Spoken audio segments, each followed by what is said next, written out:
What's going on, everyone? Today I'm here with a new version of the VS4-10 Phoenix, and this is a new Portal RTR. Now, Portal's super popular, and the only Portal RTR available on the VS4-10 platform up to this point was the special edition Falcon livery version, and it was a limited edition. It wasn't out for that long. So after it was gone, you couldn't get a Portal. And while many people are after that additional clearance, things like that, it just wasn't available unless you were going to build it yourself. And as an added bonus, this is the lowest priced RTR from Vanquish to this point. So today, let's dive into all the details about what you get with this new Phoenix Portal RTR. Diving into the big picture side of things, the parts that are in this are generally the parts that you know already, just in a package that has not been offered in this way up to this point.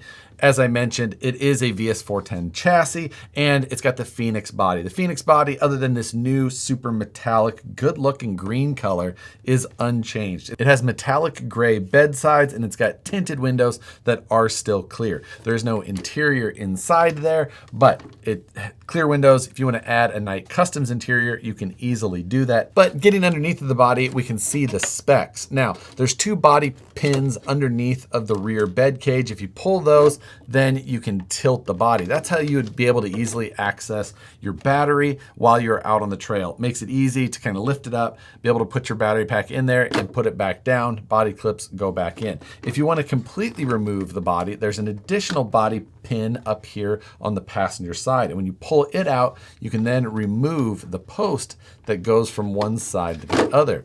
Once you pull that post out, the whole body will just lift straight off. Same system that has been used in the Phoenix since it was initially released in the Phoenix Portal kit version. Now, underneath of the body, there are some differences between this and the previous Portal RTR that you could get, mainly the fact that it comes with the standard VFD in the Ultra spec, the same spec that you would have found in the original VS4-10 Ultra. Just a proven, durable transmission that has overdrive out of the box and has the ability to add all kinds of aftermarket support. This platform in general has all of the aftermarket support you could ever want, depending on what build style you're after. In case you want to add more overdrive for, rock focused performance. If you want to add a dig, you can add aluminum motor mount, the posts, tons of options as far as that goes. The electronics that are used in this are the same that have been used in all of the Vanquish RTRs, including the fact that it comes with a digital 4-channel radio with multi-model memory. So if you want to add more receivers to other vehicles and use that radio on other cars in the future, you can easily do that. If you add features like a dig, you don't need to change out the radio, and the fact that it has digital endpoints makes it super easy to set that up without having to try and figure out a radio that doesn't have a display. That's a nice added benefit. The shocks on this are the S80 80mm, but they have been updated recently. You'll be able to tell that by the fact that the plastics on the shocks are a gray color rather than a black. So you'll find a number of differences. The bleeder screw has more engagement now, so you can get a tighter seal on that without risking stripping the plastic. And the seals themselves have been changed to a dual O-ring situation rather than a dual X-ring. And the spacer that goes between those O-rings is also a different spec to keep the seal on those shocks as tight as possible. The axles underneath are the F10 Portals that have been proven and are a common choice for competitors in all kinds of different situations. One nice benefit to these is that this RTR does come with the front portal weights, giving you that added weight up front out of the box. Isn't just a nice benefit. It's a metal outer portal cover that is the outside half of the actual portal knuckle.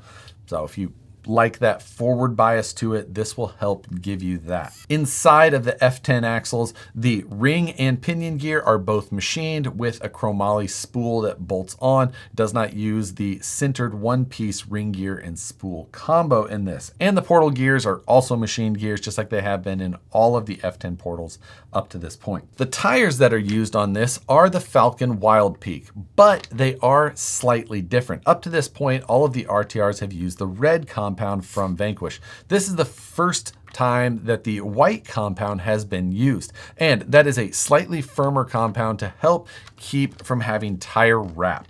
Now, tire wrap can just be a a side effect of a lot of traction, but oftentimes RTR customers do not prefer that, so a slightly firmer compound has been used in this case. The stickiness of the tire is just about the same as it was previously. It's just that it is a little bit firmer, so you will get a little bit less tire wrinkle when it's getting a lot of traction. The VS4-10 platform is just a proven platform. It does really well. And again, it has so much aftermarket support from the parts that are available from Vanquish. There's other manufacturers as well as 3D printable options such as Knight Customs, who has a ton of options that you can add to the bed rack, interior, different grills, snorkels. There's so many options of things that have been done for this platform because the body isn't new. You've seen this body before. It's just a different color. The parts in general, other than the fact that it does have updated shocks and it has a new compound on the tires, is generally an unchanged setup, just in a new combination that you can buy in an RTR package. And as I mentioned, this is the least expensive RTR that Vanquish has ever offered. And so without having to cover a bunch of details of those new parts, I'm gonna take the opportunity to just go take this thing out on the rocks. The only thing that I'm doing before getting it out on the rocks is I'm venting the tires. The tires that come on this platform are not vented. Depending on where you are, how you like your tires to perform, venting the tires is something that I do prefer to do. So that might be something to note if you're looking to pick this up and you decide to go hit the rocks that way. So I'm gonna get it packed up and hit the lake.